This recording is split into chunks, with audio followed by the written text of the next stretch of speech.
캘리포니아주의 코로나 비상사태가 오늘부로 종료됩니다. LA 한인타운 인근에 자리한 흥사단 옛 본부 건물이 사적지로 공식 지정됐습니다. 소방관 6명이 화재 진압 중 주택이 폭발하는 일이 벌어졌습니다. 당시 급박했던 영상이 공개됐습니다. 캘리포니아주 어바인의 고등학교 교사가 화장실에 몰래카메라를 설치한 혐의로 경찰에 체포됐습니다. 앞으로 외국인이나 해외에 장기 체류 중인 해외 영주권자들은 한국 내 건강보험 이용이 제한됩니다. 자주 붓는 느낌, 소화가 안 되는 느낌, 그게 바로 몸속에 노폐물이 쌓였다는 신호. 이럴 땐 바로큐 95를 추천해드립니다. 파인애플 추출물인 브로멜라인 천연 효소가 함유되어 있어 단백질 분해 작용에 탁월. 우리 몸에 꼭 필요한 병풀 추출물까지, 거기다 맛까지 이제 마음껏 먹고 건강하고 슬림한 몸을 가꾸세요.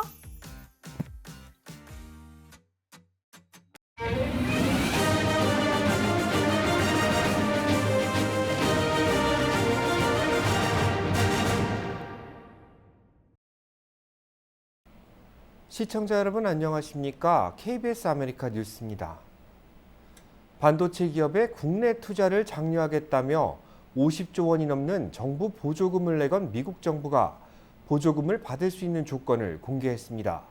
이정민 기자가 취재했습니다.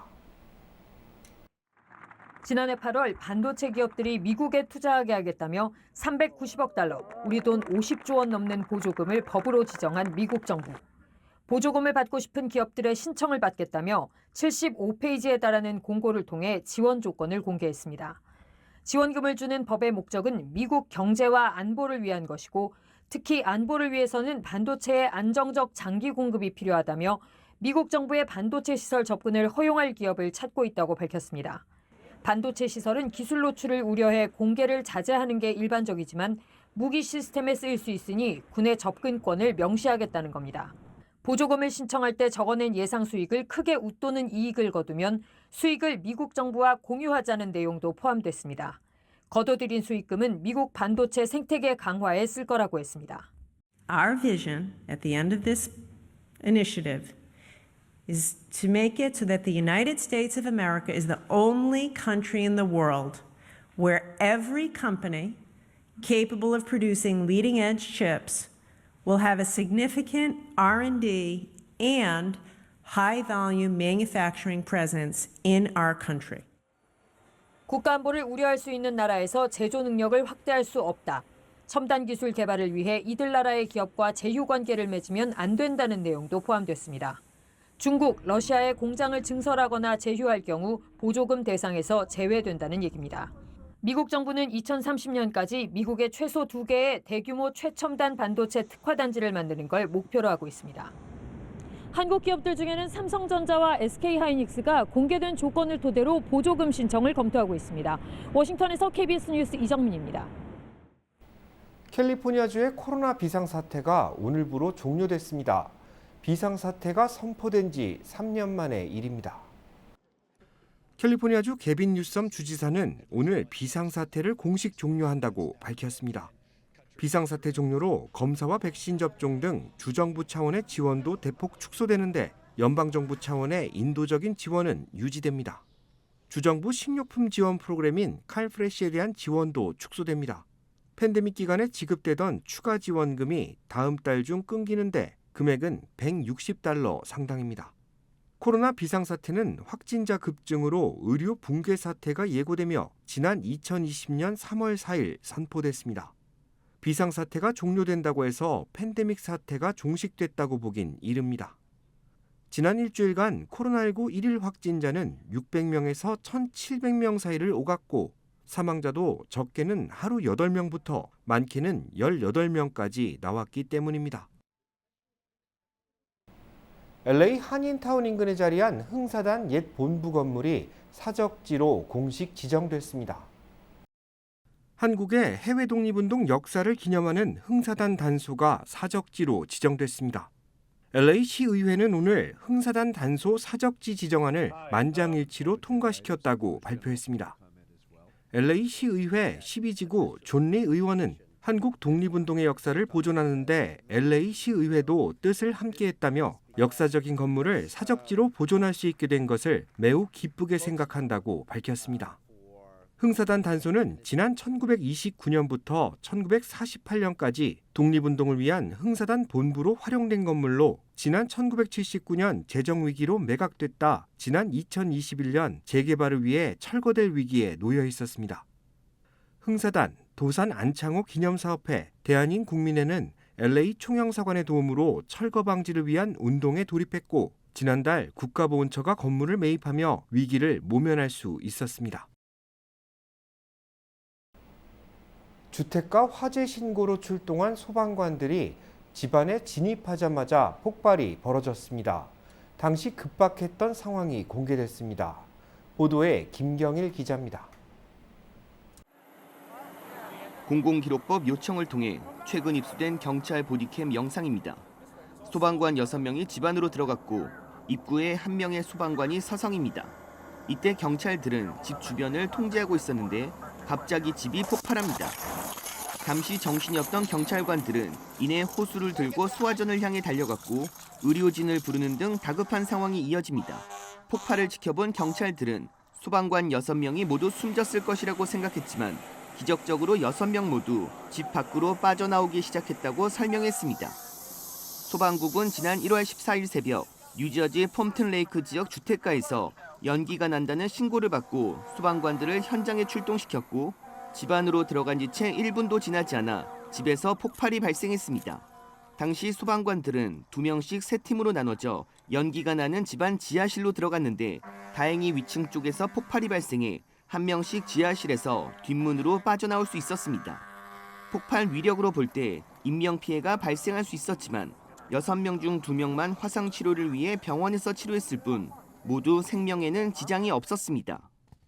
새벽 시간 폭발 소리에 인근 주민들은 비명을 지르고 집 밖으로 뛰쳐나오는 등 매우 놀란 상황이었습니다. 소방당국은 조사 결과가 나오는 대로 정확한 폭발 원인을 발표할 계획입니다. KBS 뉴스 김경일입니다. 캘리포니아주 어바인의 고등학교 교사가 화장실에 몰래카메라를 설치한 혐의로 경찰에 체포됐습니다. 얼바인 경찰국은 백맨 고등학교에 재직 중인 현직 남교사를 화장실에 몰래카메라를 설치한 혐의로 긴급 체포했다고 밝혔습니다. 얼바인 경찰국은 교내 수영장 인근 화장실에 설치된 몰래카메라가 수리업자에게 발견됐으며 조사 결과 이 학교 남교사가 설치한 것을 확인했다고 밝혔습니다. 이 남교사는 아동포르노 제작 등 다양한 혐의로 검찰에 기소된 뒤 오렌지 카운티 교도소에 수감됐습니다. 경찰은 지금까지 확인된 인원보다 더 많은 피해 학생들이 있을 것으로 보고 수사를 확대하고 있다고 밝혔습니다. 아이폰의 잠금 화면을 푸는 패스코드를 누를 때 주의하셔야겠습니다. 아이폰의 보안 취약점을 노린 신종 범죄가 늘고 있다고 합니다. 4자리에서 최대 6자리로 구성된 아이폰의 패스코드는 잠금 화면을 푸는 것 외에도 애플 계정의 비밀번호를 변경할 때 본인 인증 용도로 사용됩니다. 이에 따라 아이폰 패스코드만 알면 계정 자체를 마음대로 변경할 수 있는 겁니다.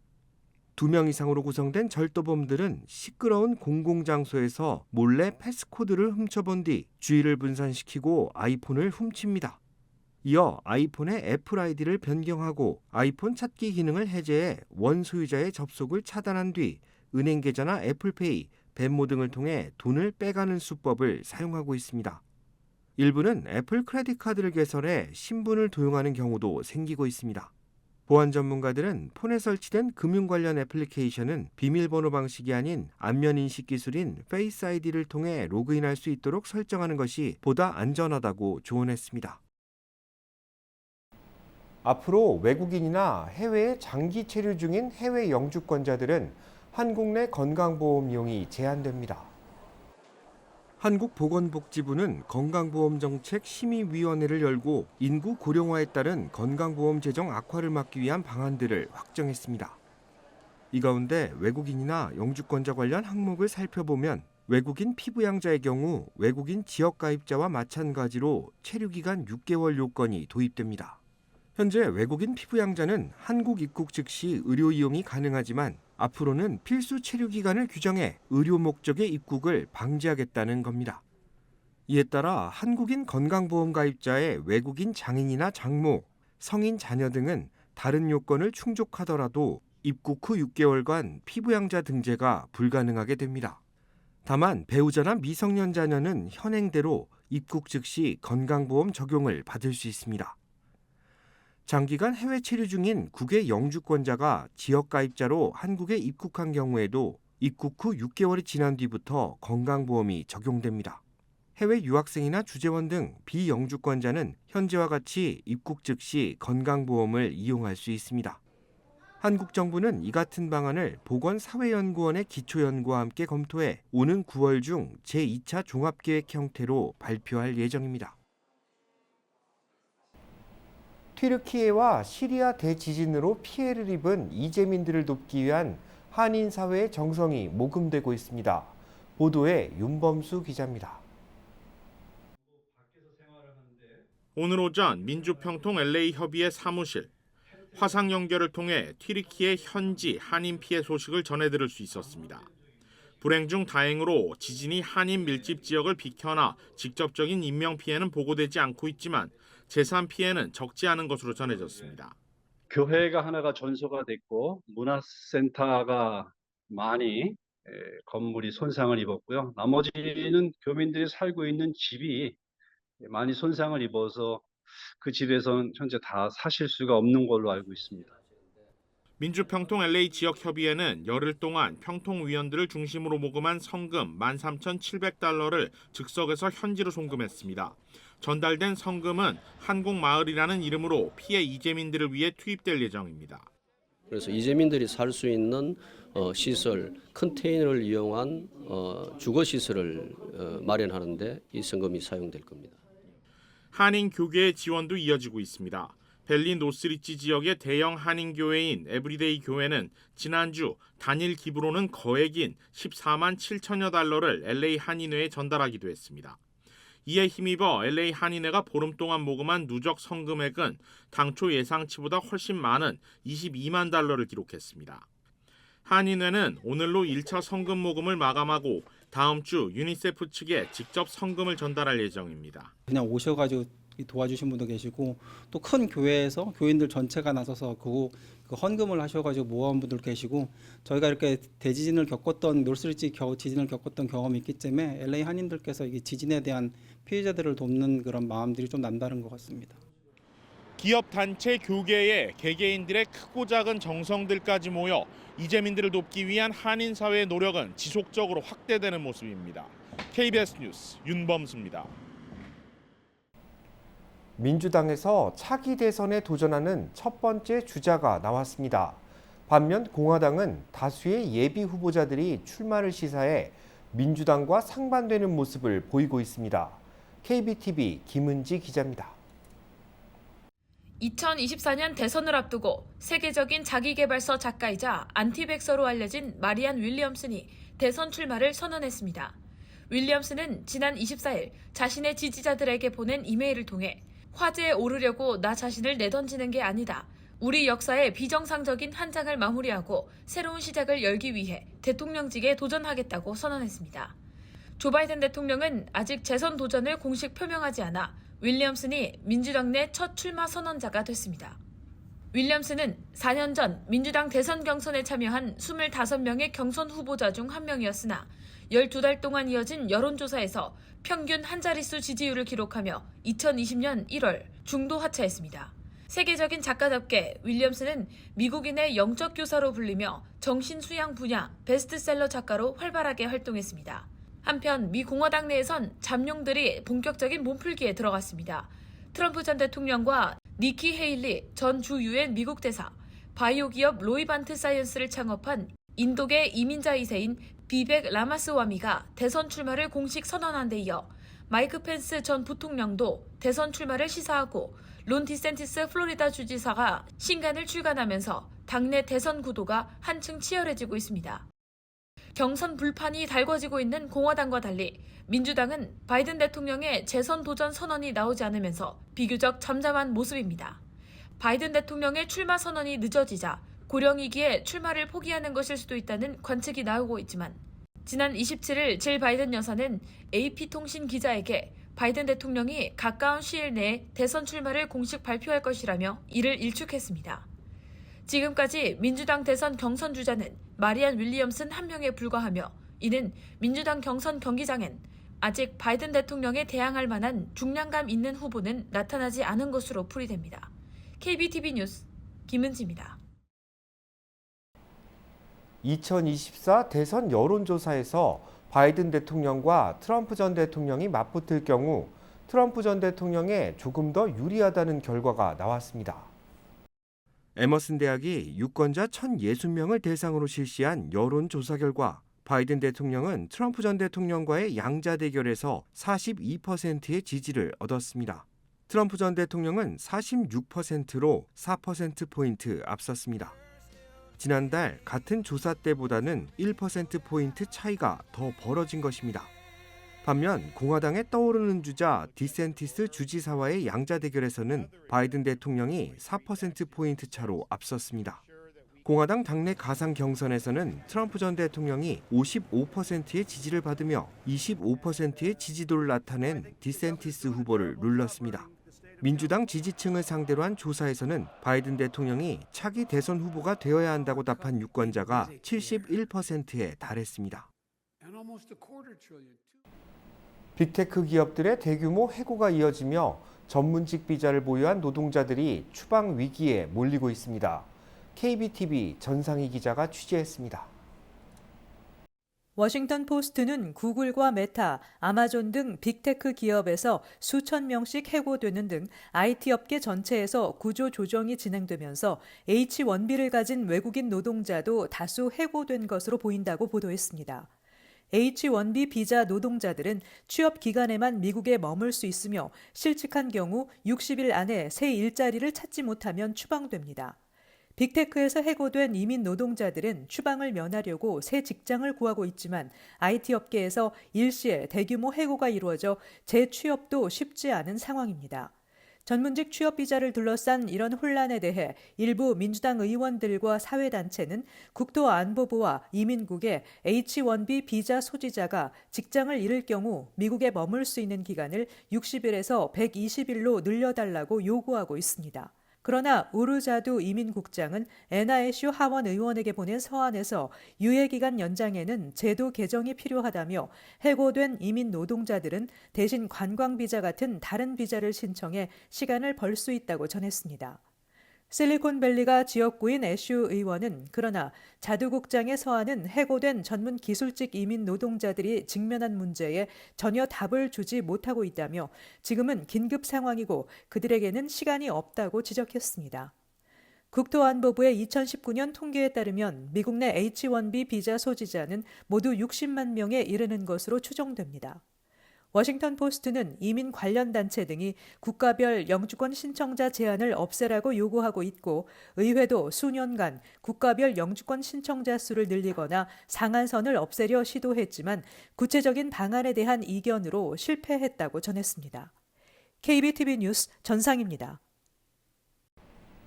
국방부가 우크라이나를 침공한 러시아의 영토 확장 가능성은 거의 없다는 전망을 내놨습니다.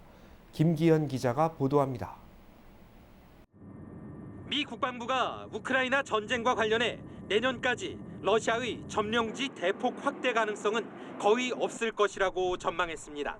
콜린 칼 미 국방부 정책 차관은 하원 청문회에서 전쟁은 앞으로 작은 영토를 둘러싼 점령과 탈환 방식으로 전개될 거라며 이같이 밝혔습니다. I do not think that there's anything I see that suggests the Russians can sweep across Ukraine and make significant territorial gains anytime in the next year or so. 러시아는 최근 공세 과정에서 수천 명을 희생한 끝에 몇몇 지역을 점령했지만 탄약 부족은 물론 보급 등에서 큰 어려움을 겪고 있다는 분석도 내놨습니다.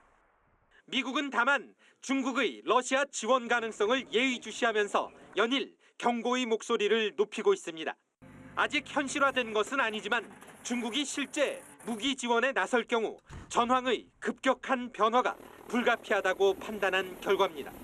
China were to provide aid, lethal aid to Russia, it would significantly, or has the potential to significantly extend this conflict and again support Russia's aim of eliminating Ukraine as a country.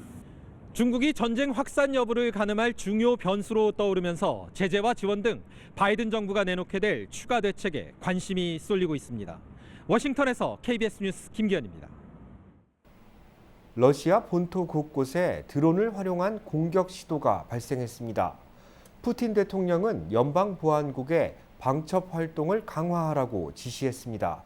조빈나 기자입니다.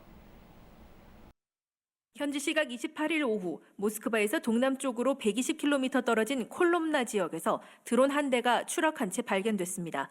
모스크바 주지사는 민간 기반 시설을 목표로 한 것으로 보이지만 파악된 사상자나 피해는 없다고 전했습니다. 수사당국은 외국 드론으로 판명됐다고 밝혔습니다. 앞서 27일 밤에는 우크라이나 접경 벨고로드에 또다시 드론이 날아와 주민들이 긴급 대피했습니다. 또 크림대교를 통해 크림반도와 연결되는 남부 크라스노다르와 아디게아에서도 우크라이나 측의 드론 공격 시도를 방공 시스템으로 차단했다고 러시아 국방부가 밝혔습니다. 러시아 제2도시 상트페테르부르크 풀코보 공항에선 항공기 운항이 일시 중단됐습니다. 미확인 물체가 발견됐기 때문이란 주장이 나왔지만 러시아 국방부는 민간 항공기구와 함께 훈련을 실시했다고 밝혔습니다. 푸틴 대통령은 러시아 연방보안국에 우크라이나와 서방의 공격에 대비해 방첩, 보안 활동을 강화하라고 지시했습니다. По-прежнему актуальная задача противодействия террористической угрозе. За прошедший год количество подобных преступлений выросло. Очевидно, что это связано и с попытками киевского режима использовать террористические методы. 러시아 국영 매체들은 드론 위협의 배후로 우크라이나를 지목했지만 우크라이나는 공식 반응을 내놓지 않았습니다. 한편 푸틴 대통령은 미국과의 핵군축 조약 참여 중단을 명문화한 법에 서명했습니다. 모스크바에서 KBS 뉴스 조빈나입니다. 자주 붓는 느낌, 소화가 안 되는 느낌, 그게 바로 몸속에 노폐물이 쌓였다는 신호. 이럴 땐 바로큐 95를 추천해드립니다. 파인애플 추출물인 브로멜라인 천연 효소가 함유되어 있어 단백질 분해 작용에 탁월. 우리 몸에 꼭 필요한 병풀 추출물까지, 거기다 맛까지 이제 마음껏 먹고 건강하고 슬림한 몸을 가꾸세요.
KBS 아메리카 뉴스 마칩니다. 시청해 주셔서 고맙습니다.